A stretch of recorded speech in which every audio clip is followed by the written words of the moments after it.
Welcome, low ego action heroes. This is Debbie Levitt from DeltaCX.com. We're a full service CX and UX consultancy. We do projects, training, and consulting. Check us out.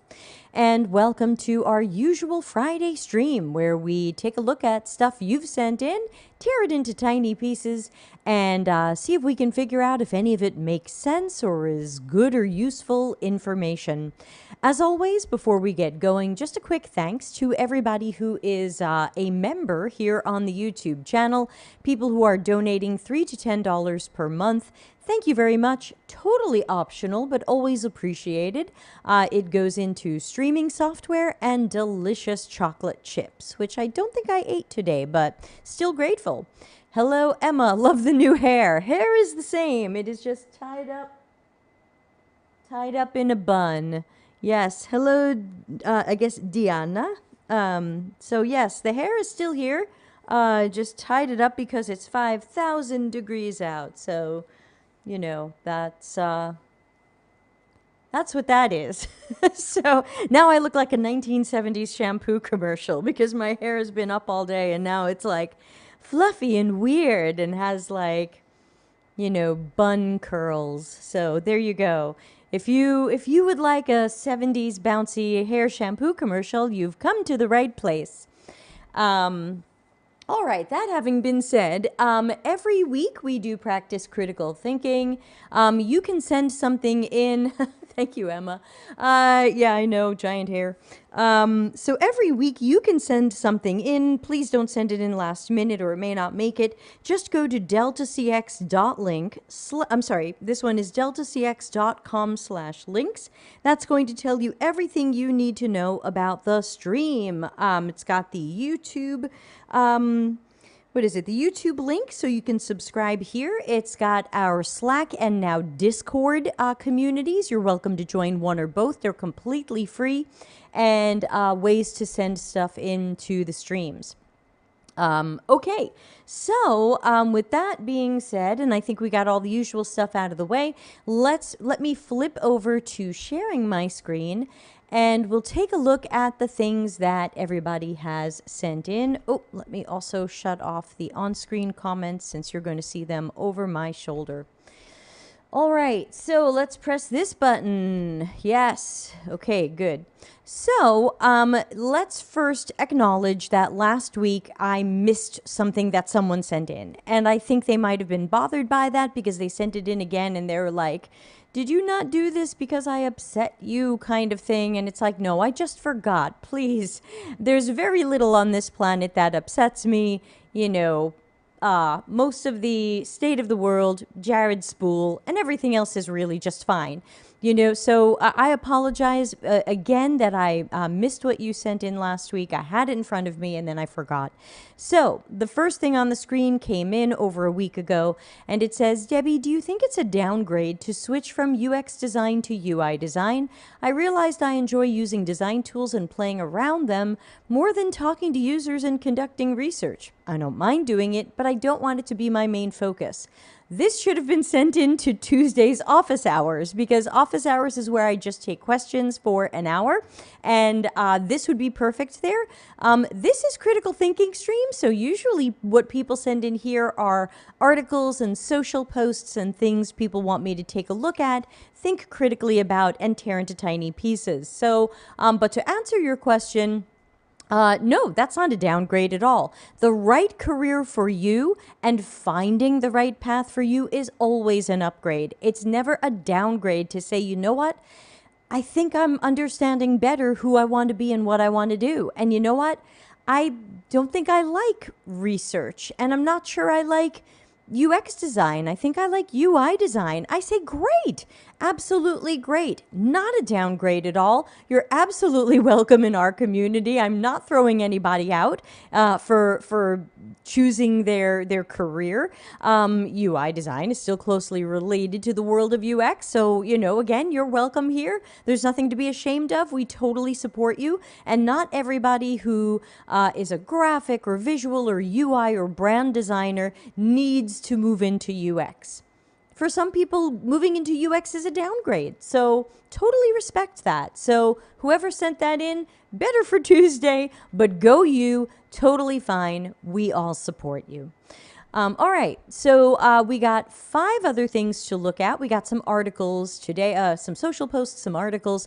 So there was an article sent called The Vanishing Designer, and the person who sent it in quoted one of the first lines and asked a question. And that's really what we do here in this stream. We are asking critical thinking questions, and we are also asking, is this article or social post meaningful, actionable, and helpful? These are our standards here on the Friday show.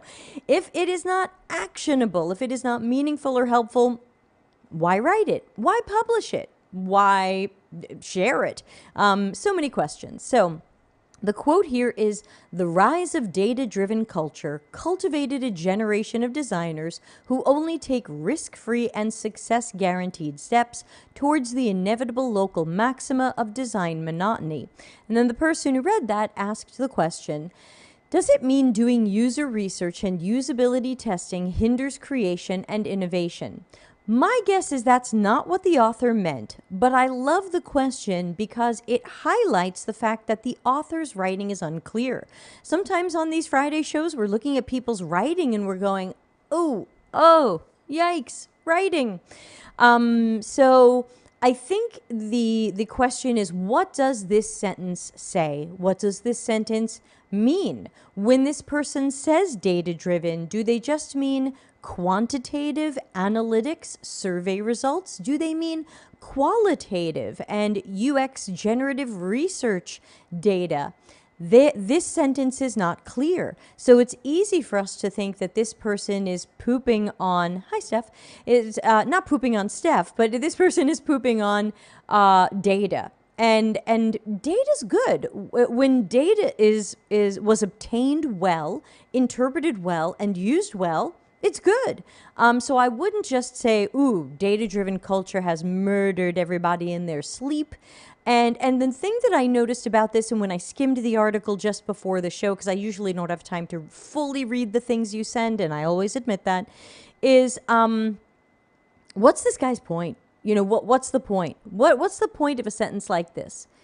A generation of designers who only take risk-free and success-guaranteed steps. Who's doing this? Nobody in my community is doing this, at least that's not their preference. Maybe their job makes them do some of these weird things, but you know, who is this person talking about and how do they know this is true? That's always a great critical thinking question to ask. How do I know this is true? How do I know it's true that data-driven culture has arisen? Is that even true? Like the first 6 words. Is that true? You know, did it cultivate a generation of designers? Are there designers who only do these things? You show your tool, not the article. This is the article. If there's a risk-free path, how do I sign up? Are people, yeah, I'm not showing the article yet. I'm just showing this because this came with the question, and I'm going to blip these out just to remind myself I took care of them. So now let's look at the article. Yeah, sorry, Steph. At first I'm like, my tool. Yeah, that's Todoist. It's like a checklist thing that I use and pay for. Hashtag not sponsored by Todoist. Okay, so this is the article that the person sent. It's called The Vanishing Designer. I'm not going to pronounce this person's name very well. It looks like it might be Chuang-Ki Sun. But again, I'm not going to pronounce that well, so I'll spell it in case people want to Google for the article. Chuanqi, last name Sun. So the first sentence of the article says, visionary designers have lost their conceptual integrity to an industrial complex optimized for consensus, predictability, and short-term business gain. So there's a lot going on in there. And I think we've got a lot of critical thinking questions when we see this. So when I think about, hello, Rishab, and again, sorry, I pronounce everybody's names badly. Who are these visionary designers? How do we know they've lost their integrity? Yeah, David said, oh, geez.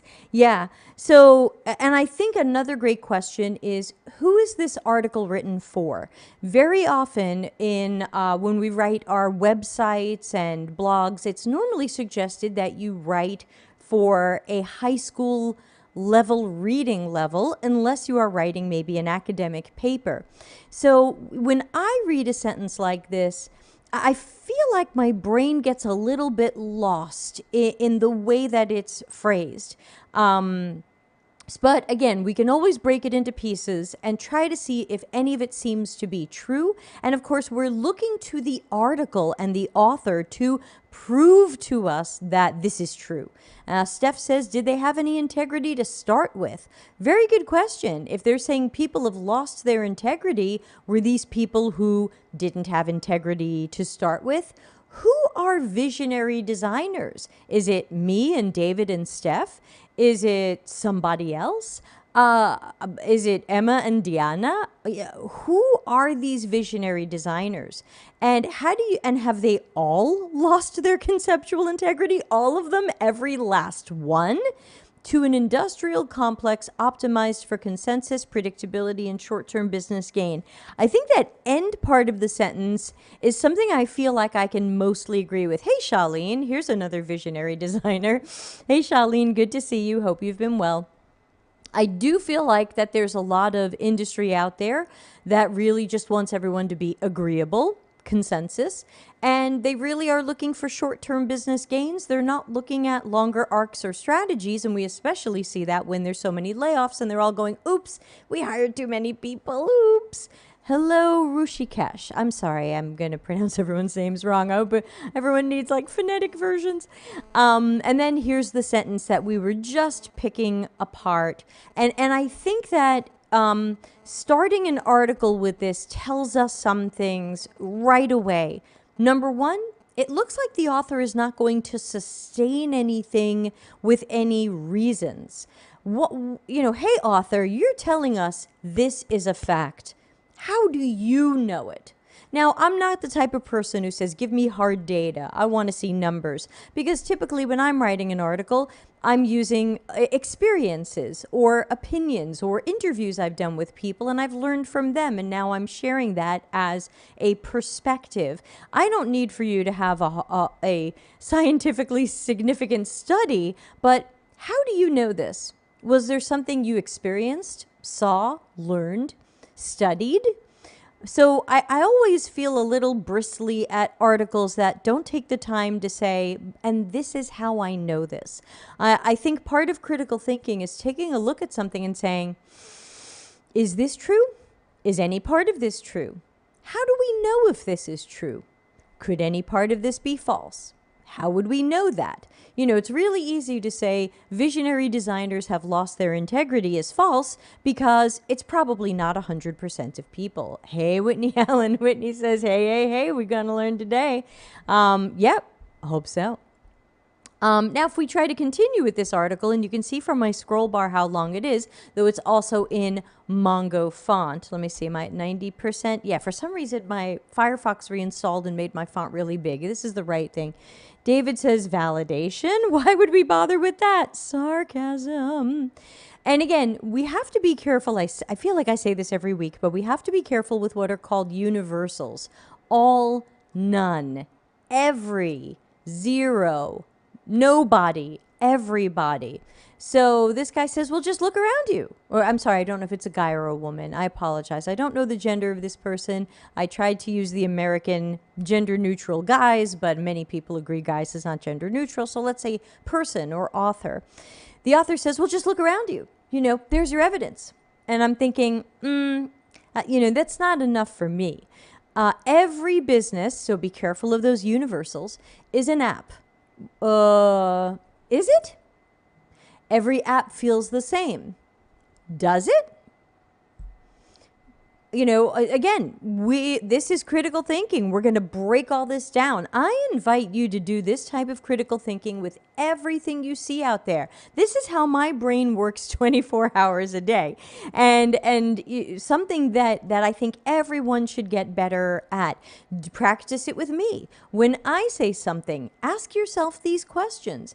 Certainly when Jared Spool says something, because he's my least favorite person in UX, start breaking it down, break it into pieces. Ask yourself questions like, what are the possible outcomes of that? What are the possible outcomes if that's true? What are the possible outcomes if that happens? What are the possible outcomes if part of what Jared Spool is suggesting happens? These are really great ways to practice critical thinking. Every app feels the same. Now they're linking to something.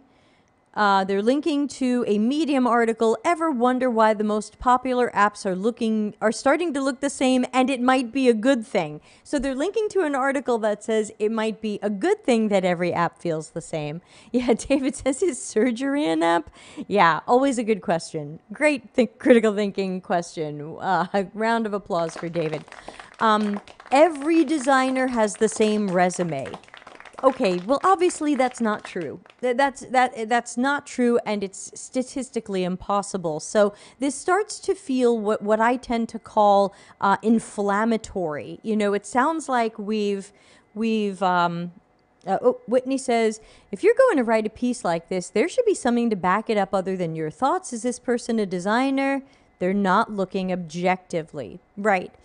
Every designer is the same resume. Every designer follows the same process, which is linked to how to apply a design thinking, HCD, UX, or any creative process. Well, actually, those are multiple processes.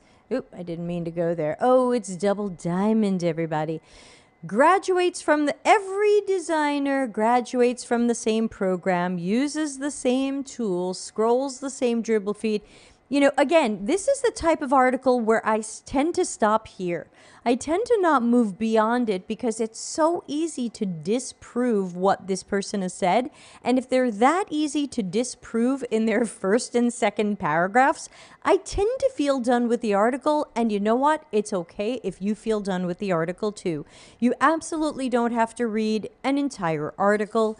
You don't have to read most of the article. If you start to read an article and you're like, what is this crap? You can certainly skim it and see if anything looks valuable, meaningful, actionable, but like I would already have left.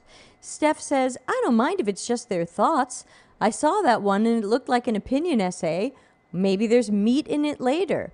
Yeah, I don't know.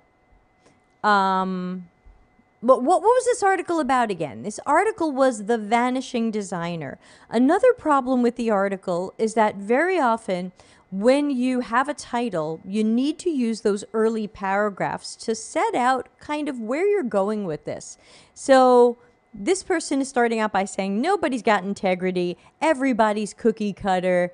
It's 100% cookie cutter. Silicon Valley giants have solved design as an engineering problem, and they're filling their dashboards with numbers. Okay, even if this is true, are you going to tell us what to do about this? And we want more efficiency, so we're running design sprints, and this efficiency is has standardization. We've optimized our output to interface with engineering. I don't have a problem with making sure that we deliver something engineers can make sense of. I mean, what's the opposite? What a masterpiece of an article, says LinkedIn user. David says, this sounds like it was written by someone with low UX design maturity. It lacks scope, but if it's just their opinion, then I take it with a grain of scope. Always happy to see David here. We're falling into a singular narrative of how design is done. I wish we were falling into a singular narrative. I wish we could get away from design thinking as 5,000 things and just do that. Wilson says, I just looked up this author's resume. He's a UX developer at Microsoft. So a developer is usually a developer. Wilson, is it like all software engineering background, or is there actual UX researcher design work? I urge you to design with courage. Well, evidently, the article has set up that the problem is not a lack of courage, but now he's saying, or she, or they, design with courage. You must educate and influence people. About what? About standardizing design, about unstandardizing design. You seem to be against standardizing design. You seem to be against making sure we deliver things that engineering can make sense of. What do you want us to educate? Steph says, from what Debbie read, I get a feeling we go back to the good old creativity is dying because of standardization of design. Meanwhile, design doesn't look standardized at all. Wilson says the description of his job says, leading UI, UX, and front-end engineering. Keywords, React, TypeScript, Agile, Design System, Test-Driven, CI/CD. Okay, so I'm just going to put him down as a front-end developer. CI/CD is DevOps. I'm wearing my DevOps shirt today.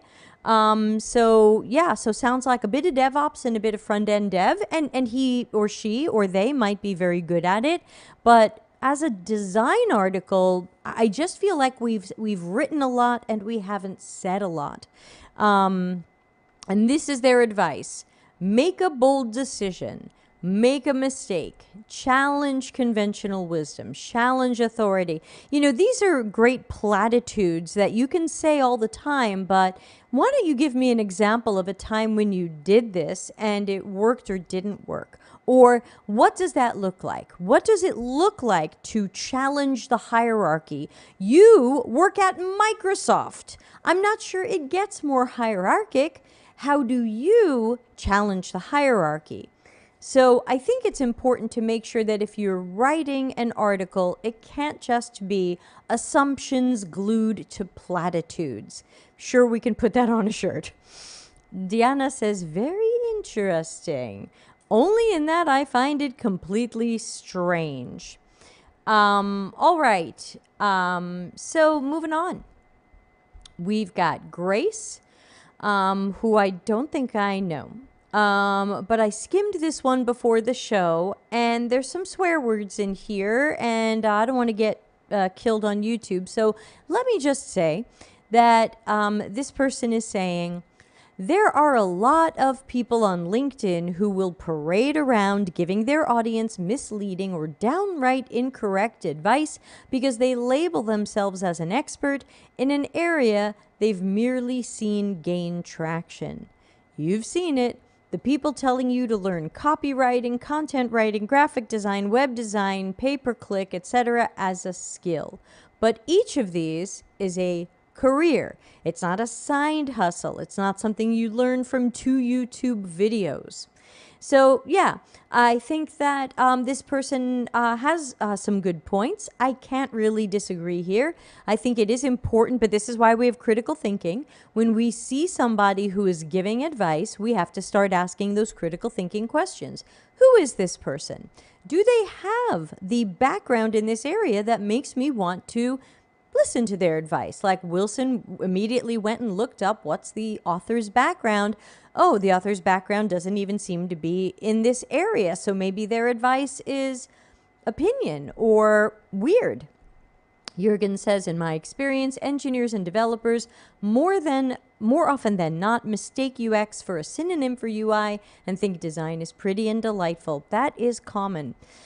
So yeah, again, I think that with what this post says from Grace, I think that we can learn to battle these things with critical thinking. While we don't have critical thinking, or we've shut it off, or we're in that drowsy, drunken Jared Spool slumber where we're just hearing the words and assuming that everything this person says is true, then sure, you can see a lot of bad advice and you might even take that advice. But you have to ask yourself those critical thinking questions. And she ends it with, ignore the people who try to sell you on being an expert in everything because it usually means they're an expert in nothing. So again, jack of all unicorns. So yeah, not a bad post.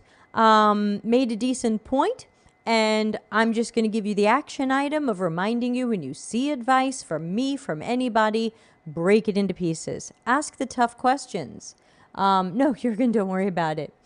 Yeah, jabbing at Jared Spool never gets old, says Wilson. Yeah, it's not. Look, we will. I am trying to think of the party we will have when he retires. I wish him a wonderful retirement. Okay, this one is Erica Hall, and this is on userinterviews.com blog. Of course, not sponsored.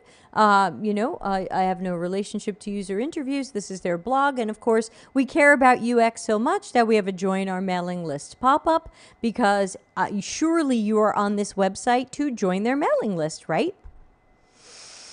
Hi, Chang. Hi. So yeah, I started scrolling through this article a little bit. This says, this is from a year and a half ago, and it says, Erica Hall on why surveys almost always suck. Before you send out your next survey, think about what you really want to learn. Okay, so I like that the headline is fun, relatable, and then this sub-headline tells me what this article is going to be about. So far, this seems like good writing to me. We already know why, we start to get a hint of why surveys probably suck, because what do we want to learn? And maybe we'll be looking at, how did you write your survey, or is the survey even the right method? Hey, Shri. Jurgen says maybe he should get a surprise retirement party. Is next weekend good? Reminds me of something that happened when I was in high school, where they gave a local religious leader an early retirement, forced early retirement.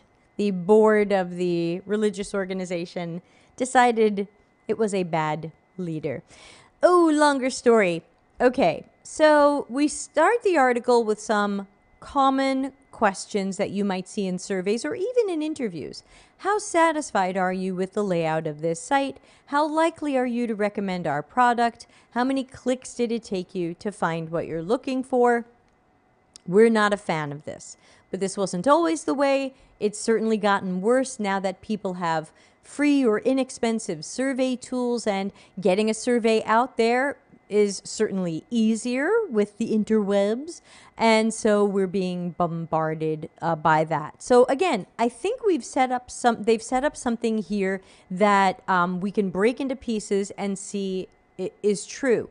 Has there been a rise of free survey tools? Yes. Is it easier to distribute surveys? Yeah. Does it seem like people are becoming, and again, they use seemingly to soften the everyone. It seems like everyone is addicted to surveys. Yeah, I think we are seeing that. I think this person puts out a good piece of information or sets, you can tell we're being set up for something, and I think it's being written pretty well. Not only does this cause users to be bombarded with surveys they don't even want to reply, I think we're seeing that too. We're seeing sometimes we send out a survey, we're not getting the response rate that we expected, or we're not getting our audience responding, or we're getting spammers responding. It doesn't help teams answer their questions.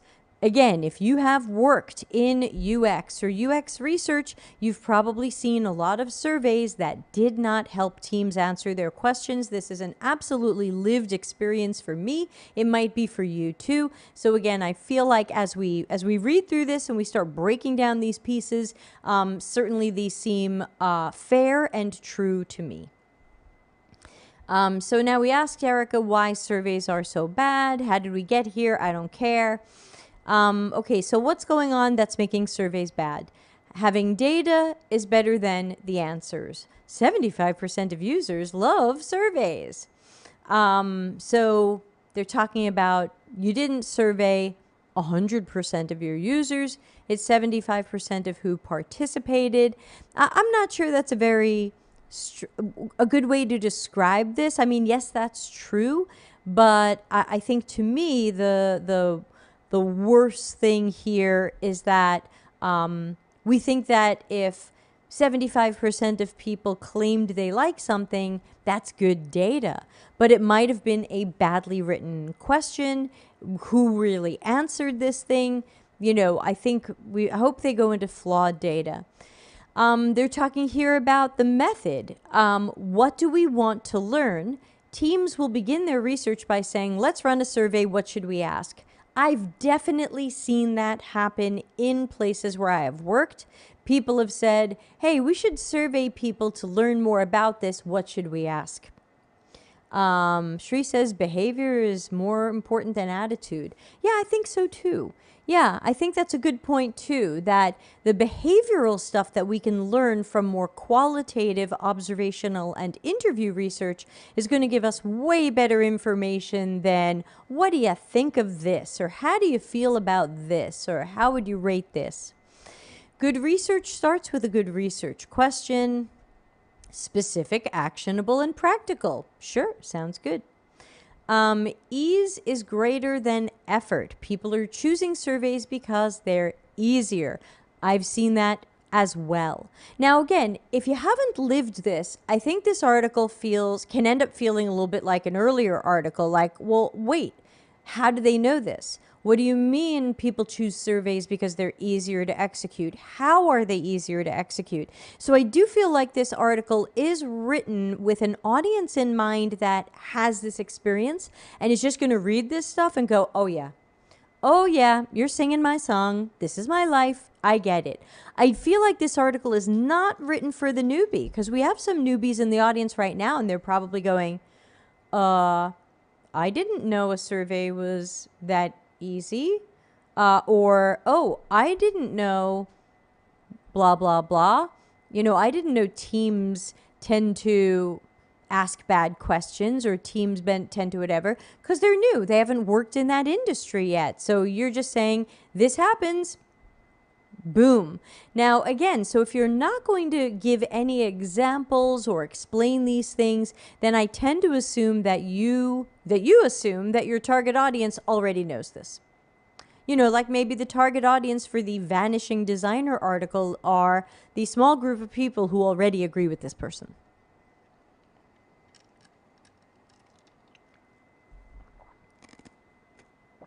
Critical thinking question. How do I know it's a small group of people who agree with this person? I don't. I just made that up. Could be a huge group. Ease is greater than effort. Sure, people love to run surveys because they're faster, easier, cheaper. We know that. So what can we do better? Better to do user interviews. And scene. That's it. Oh, okay. So that ended abruptly. And do we feel like we got something actionable here? Well, I think we learned that we should stop and consider if a survey is right for what we're trying to learn. I think we learned that the author believes that user interviews are better than surveys. But I did feel like that ended a little bit abruptly. But still, can't disagree with a lot of what's in here, though I wish they had said something about observational research and not just interviews. The word observational is not here. The word contextual inquiry is not here. So, yeah, I think that's a missed opportunity to make it sound like it's surveys or it's interviews. Pick interviews. Oops. All right. Next. I have not read this one yet. I didn't even skim it. I figured we'd go through it together. And yes, we'll spend most of our time on this. This is a UX Planet article on Medium from almost 2 years ago. And it says, top skills first-year UX designers should master. Okay, two things right away already with the title. Number one, master is a word from colonists and is a word that we should be removing from our vocabulary. So if you are working on decolonializing your language, please consider removing master. Number two, understanding the intention here of the word master. I don't expect a first-year UX designer to be an expert. Let's call it expertise. Because to me, mastery is expertise. Now, you might disagree. You might say, Debbie, I don't think mastery is expertise. I think mastery is higher than expertise. I think mastery is lower than expertise. But just to not use the word master or mastery, let's consider expertise. David says, hello. Hello, David. Steph says, UX Planet, bye. Yeah, we know it. And I like it how it has no name on it, so we can't track them down and be like, what person wrote this? Oh, it's this nameless, faceless body of Planet. So again, what should a first-year designer have expertise or super high proficiency in? Nothing. Say it with me. Nothing. I don't expect a first-year designer to have mastered or be highly skilled, expert stuff in anything. Nothing. Name it? No. Nothing. So to me, the article starts in a bad spot because I don't believe your premise. I don't believe the premise that you're going to set up that there is something you need to be an expert in your first year of your job. So let's see what they say, because it's great to burn this mother down, as they sang in all those great disco songs. If you're a junior level designer desiring to hone your skills and build a solid career, check out these 3 tips for making a successful leap from beginner to expert. Okay, so my usage of the word expert was not unfair. And they're saying you can leap from beginner to expert, as if it is not a continuum or a spectrum or rainbow or path or journey or process. You're just gonna leap. Now, I think that's an unreasonable expectation to set up. I think this article, again, as I said earlier, is using inflammatory language in that we are making stuff inflamed. We're making stuff look bigger than it is in reality. Steph says louder for the recruiters in the back. Yeah. Hey, recruiters. Just know. Okay, so again, since we're setting this one on fire, burn baby burn, Disco Inferno, let's see what skills they think this person needs. Interpersonal skills, analytical skills, being able to think critically. Well, gosh, if I'm good at thinking critically, your article is toast, toast, toast. Your article is bye, Felicia. Your article is out of here. Boo. And who exactly is a master of critical thinking? Critical thinking is something that's always improving. I'm improving it. You're improving it. So what is this about mastery? And I also think that when people see words like master and expert and guru and on some of these words we have to get rid of, it's like, well, I'm done. I am at the pinnacle. I'm at the pinnacle of Mount Fantastic, and I've mastered this. I don't have to do anything else. Hey, Elena, hooray, critical thinking. Yeah. So creativity. You have to master creativity? No. Everyone knows creativity ebbs and flows. This is why we have words like writer's block and bouts of low confidence. You know, that doesn't make sense. You can't first of all, you can't master any of these things. These are personal traits and personality aspects that are always going to be growing and evolving. A collaborative mindset. What does that even mean? Willing to collaborate. So you have to master willingness. You know, just keep taking what their article set up and put it in front of each of these. A first-year UX designer should have mastered a willingness to collaborate. They should have mastered offering suggestions. They should have mastered empathy. Empathy, y'all. Master it. Pow. And of course, the obligatory screenshot from Interaction Design Foundation. Empathy. See their world. Understand their feelings. Communicate your understanding. Appreciate them as human beings. I'm just so insulted by empathy.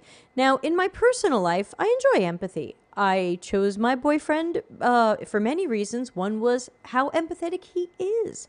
But in our job, empathy doesn't make sense. I mean, people in the audience, I've got healthy platonic love for you. Wilson, Steph, Shri, Chang, David, all Davids, Whitney, Elena, Charlene, Jurgen, everybody, Manuel. Can I really empathize with you? Can I really see your world? Do I really know what your world is like? Do I know what you go through all day? Do you know what I go through all day? I appreciate you as a human being. Do I understand your feelings? I understand that you have feelings. But I think this is just all false. I can't really see your world. I don't know what Whitney's world is really like, even if I did an hour interview with her. Can I really say, I see Whitney's world through her eyes? I understand her feelings. That just seems ego to me. For me to say, yep, I've done it. Low ego, not for me. Whitney says, no, you can try to understand, but that's about as good as it gets. That's right. And that's why I tell people sympathy and compassion. These are things we can have. If Whitney's going through a tough time, I can have sympathy. Whitney, I'm so sorry you're going through a tough time.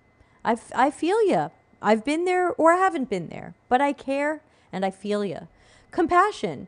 Whitney, I'm so sorry you're going through a tough. I made up Whitney's tough time. I hope she's having a good time. But, Whitney, I'm sorry you're having a tough time. I want to do something to help. What kind of help do you need that I might be able to provide? That's compassion. Compassion is usually taking your sympathy and acting on it. Sympathy is, I'm so sorry your cat died. Here's a card I bought. Compassion is, I want to do something about this. What do you need that helps you most? Yeah, Chang says, I'm having dumplings and they're delicious. Can you sympathize that? Not if they have American gluten in them, but yes, please. Whitney says, I'm having a great time. I said, good. Nadu says, empathy, false. Shri says, someone collected all keywords from job descriptions, image from a Google search, and made an article. Meh. Yeah, we've done a bunch of shows on empathy, and if you're really curious, go to the YouTube channel. First of all, subscribe your butt to the YouTube channel. It's 600 hours of content for free. Go to YouTube and write Delta CX Empathy. You'll get episode like 13 or something, a really early one where Dr. Seth Finkel and I talked about why empathy is usually false and a lie. So I'm so sick of this empathy stuff. Now, industry-specific skills that evidently a first-year person should master. Master these skills. Master these skills, so they didn't proofread this. Mastering these skills can elevate a UX designer from entry-level to immediate. Well, hold on, little doggy. Did you all see what just happened there? What did you see? I'm going to wait. I know we're like 40 seconds delayed. I will drink my water slowly. What did you see in that sentence? Master these skills, elevate a UX designer from entry level to intermediate. I'll crack my neck a little. I'll drink some water. Who noticed it? Critical thinking time. Anybody?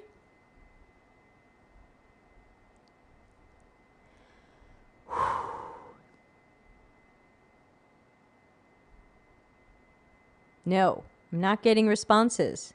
Steph says it's not junior anymore if this elevates to intermediate. Okay, hypothetically that's true, but here's what I noticed. That originally the article set you up to say, these are the skills you must master. This is top skills a first-year designer should master. And you're going to leap from beginner to expert. Now, you're not leaping from beginner to expert. You are gently walking from entry level to intermediate. So the article undoes itself. Chang says maybe too much for a junior? Yeah, maybe. And also, you're telling people they have to master everything. Master research, and again, I apologize that I'm saying master. It's a crappy word, but just because they're using it, I'm just going to say it. Researcher, you got to master being a researcher. You got to master usability testing. Hint, that's part of research.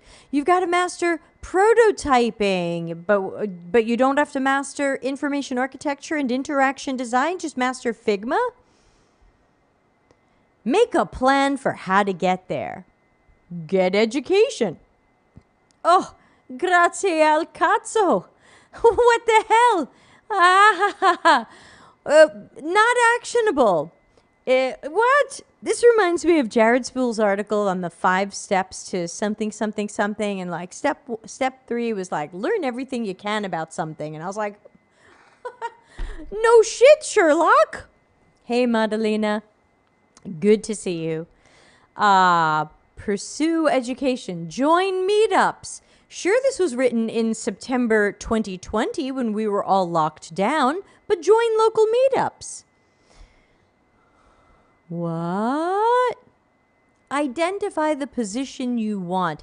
This is obviously an SEO article because this is really buzzword soup. This really doesn't make sense. Now we've got pneumorphism here, curiously in some sort of bizarre plural. This is just buzzword soup, buzzword salad. It doesn't even make sense anymore. What were we even talking about? What is this article again? Things top first-year designers should master. Master pneumorphisms. Manuel says, they're selling a course. It looks like they're linking to a bunch of courses here, but I'm not sure any of them come from UX Planet. It looks like they're suggesting 2 conferences and a bunch of paid training. But we don't know if these have, it looks like these don't have affiliate links. No, this one does. Try Design Lab says /UX Planet, so that's an affiliate link. Interaction Design is an affiliate link. I don't think NNG does affiliate links, so that one's not an affiliate link. So notice there that there were 2 affiliate links that were not clearly stated as being things that will make this person money. Ning. Oh, NNG. Yeah. I think that's another thing that's important to do. If you are making money from something, let people know it is a coded or affiliate link so that they can decide whether they want to click on it and give you that money or just type in the address directly. Yes, UX Planet, Madalena, it's bad. Okay, we've got one more. I think it'll be short, and then we'll talk about what's coming next week. Don't forget to please subscribe here on the YouTube channel. We've got over 5,000 subscribers and fresh content every week. And also, we now have a Discord server, which I'm very excited about. We've got almost 100 people there already, so it's just starting to get a little bit awake. But I have some fun things planned for the Discord server because there are some interesting features that do not exist in Slack, and I think we should take advantage of them. So we might end up with 2 slightly different communities, but you're welcome in our Slack community and or the Discord server. If you'd like to join those, just head over to deltacx.com/links and you'll see links to everything. There is no charge, there's no membership, there's no club. It's all free. Free. Chang says NNG training might be too expensive for people who just started out of pocket. That's true. NNG training can easily be $800 American per course. If you want to go for a week, you are sometimes spending 4, 5, 6, 7,000 American dollars. It's way out there. All right, so the last one someone sent me was The Verge about Facebook. Another thing I noticed was that I was not able to not accept cookies, so I'm glad I always do these shows in a private browser. But usually all the other cookie notices I get do allow me to reject cookies, especially since that is... It's not here either. It's usually required for Europe. You have to be able to say, I reject cookies. But that's not here. So So this was an article from a couple of days ago. I didn't read the whole thing because, as you can see, it's rather long. But they talk about the when you know who from Facebook recently said like meta days are canceled, and there's realistically there are probably a bunch of people at the company who shouldn't be here. And part of my hope by raising expectations and having more aggressive goals and turning up the heat a little is some of you might say this place isn't for you, and that self-selection is okay with me. LinkedIn user says NN Group is tailored to employers sending personnel for professional development. Yes, I think you and Chang agree, especially given the cost of it. So I think in general, I don't really want to talk about Facebook or Meta or Zuckerberg. To me, they're one of the most they're probably the most unethical tech company on the planet. There are more unethical companies, but they're not in tech. So I would have to say that as tech companies go, this is not a company I even want to be thinking about or giving any time or brain space to. And I'm not really sure what the point of this article is because it didn't seem to take any perspective here other than Facebook's going to have to push really hard to beat TikTok because they're losing to TikTok. And we already know that they're going to try to change Instagram more into TikTok, which nobody wants. And it sounds like Facebook didn't learn from when Microsoft tried to turn Skype into Snapchat. And so, again, you're not innovating when you are copying another company. Let's just remember that. So I'm not too sure what there is to think critically about this other than my critical thinking says I don't care about Facebook or Meta or Zuckerberg. They're incredibly unethical, and I hope that people who work at Meta who have ethics will self-select themselves out of the company. I think if you have to pay people that much to work there, you're buying their ethics or their soul, and many of you worked there for some months and then quit and said, I couldn't do it. So remember that, and remember when Facebook hires you, they don't want you to change it. I've had a lot of UX people say, but maybe I can go work there and change it. Are you serious? That's like saying, I think I'm going to walk into Italy and defeat the Roman Empire in the year 100. They don't want to change. So, you're assuming that they want change. If you want to change, they're not going to hire you. They have to hope you really want the money and want to feel elite. See, they're saying raising expectations, aggressive goals, and that maybe some people are going to not like turning up the heat and self-select out. So he's kind of firing a shot that if you can't stand where Facebook is going, maybe you're weak. Maybe you're going to have to self-select out of there because our goals are too aggressive. We've raised expectations and you couldn't meet those expectations. I definitely hear some bullying and gaslighting in this. And I don't think this article covered that. Where's the word bully? Not here. Where's the word gaslight? Not here. So I think this article is a fluffy piece.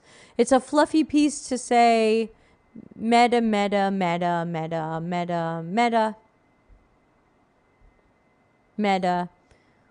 Facebook is going to have a big challenge. Do not care. Absolutely do not care. Can't wait for them to go out of business. I don't know what it's going to take, but I'm going to keep hoping.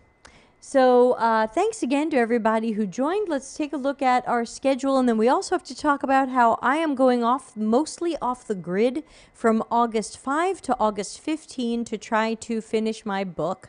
That means if you are looking for me or want coaching or need my help, I'm not going to be easy to find. I might not respond to you. Don't take it personally. I won't be here. So Madalena says they won't change and they'll eliminate any forms of promising competition. Agree. So let's take a look at next week's schedule. Monday, we have Think Out Loud, where we are still designing Disney Vacation Club's booking flow. It's a fun but fake project. Tuesday is office hours, ask me anything. No special guest, it's just me. Remember those good old days? Wednesday, I'm going to read you one of my new articles. It's 4,000 words. It's long, but it's something we need to be talking about, and it's called Should Product Managers Do User Experience, Research, or Design? You know where that's going. And then the 4th is our monthly community live networking. So kind of like Darren Hood does his Chit Chat Hour, we do a live community networking thing in AirMeet once a month, usually the first Thursday of each month. It's in our events calendar, and you can always find our events calendar at deltacx.com/links. And everybody who's in the Slack or Discord is welcome. You'll see it posted to the live events channel in each, and there will be an AirMeet link. There is no charge, and like everything else, it starts at 6:30 p.m. Italy time, and I hope you'll come and just chat with each other and form some bonds, make some friends. Shri says, good luck with your book, Debbie. Thank you. I'm still writing it, and I figured, you know what, 10 days away, mostly off the grid, somebody else cooking my food, because, you know, y'all don't know that I cook everything I eat. We have only one restaurant near us. They don't deliver. They're expensive. They've got a great TripAdvisor rating. But, yeah, you know, people who think like, oh, Deb must get takeout all the time, or Deb must go out to restaurants all the time. Nope. Today I bought a piece of bread at a supermarket, and that was really exciting. So I'd like someone else to cook my food a little bit, if y'all don't mind. No, I can't ask my boyfriend to cook my food. He's a strict vegetarian, and I eat piles of meat. So for those of you who thought Pier Mario will cook something nice for Debbie, no, he won't. Madalena says, ha ha ha, contentious. Yeah, Chang says, enjoy your vacation. Yeah, it is and it isn't a vacation. I am getting away, and I am going to not cook, and I did sign up for a couple of spa services, but I also signed up for a personal trainer to keep kicking my ass, 'cause I've been working out for the last month, and I finally have, you can't see it, I finally have shoulders again. Yes. I'm going to beat menopause. I'm going to freaking beat it. I almost have a chin. I'm getting there, and so I'm just going to kick my butt with respect to exercise, and I'm trying to finish the book so I can get it to my editors. Whitney says, that sounds amazing, going off the grid for a bit. Yeah, I mean, I did pay for I'll have Wi-Fi, but I'm going to put my phone into focus mode, which is what I do when I sleep. So it's like, if it's not a message from my boyfriend, it basically doesn't come through. So that's... You know, I'll just leave that on so that if anything important's going on at home, I'll get that message. But, you know, I'm not going to be in the Slack and the Discord very much. I'm going to hope y'all help each other out. But that'll be for 10 days, and then I'll be back, which also means I'm not having any shows. So all the shows are canceled, which means there is no reaction stream next week. If you send me reaction stream stuff, I will save it. But chances are the next reaction stream as of now might be August 19. I might cancel that one because I'll be back, but it's Pier Mario's birthday. So I might cancel that one too. We might not have reaction stream for a few weeks, and I hope you'll all be okay. You can always watch the old ones on the archive in the YouTube. Yeah, Whitney says, get it. Yeah, I'm going to do my best. Hey, Trina. I'm going to give you an Italian pronunciation. Trina is here. Trina's going to be joining us, everybody. I think it's like August 30, September 30. What did we end up picking? Something with a 30. She'll be here. I'm so excited. So UX for the win, everybody. Make sure you're following her on every social media possible. She's awesome. Follow her on Medium. Trina Moore Perval. Is that? I don't know how you pronounce your last name. I forgot to ask you, but I think it's Pervall. But yeah, follow her on Medium. One of the few people I am following on Medium. Happy early birthday. No, it's not my birthday. My birthday was earlier in the year. It is just me getting away to finish my book. Oh, happy early birthday to Pier Mario. Yes, thank you. Sorry, I thought you meant me. Yes, Pier Mario will be 46. Yeah, he'll be 46, and I recently turned 50. Yes, August 30, mark it for UX for the win. Trina Moore Perval. I don't know if it's Perval or Perval. I'm so bad at where everyone needs accents on their letters. It would help me so much more. Thank you, Spanish. Steph says, have some awesome writing time and self-care. Steph, I hope you're taking care of yourself too. All right, so I'm going to play us out of here. Everybody have a super weekend. I'll be back on Monday to do the Think Out Loud stream and keep designing, hopefully the heck, out of the Disney Vacation Club booking system, even though nobody asked for that, but we're doing it anyway. So everybody be well, be careful. COVID is still out there, and I'll see you soon. Bye. Customer centricity as business intelligence. Visit deltacx.com to learn why we are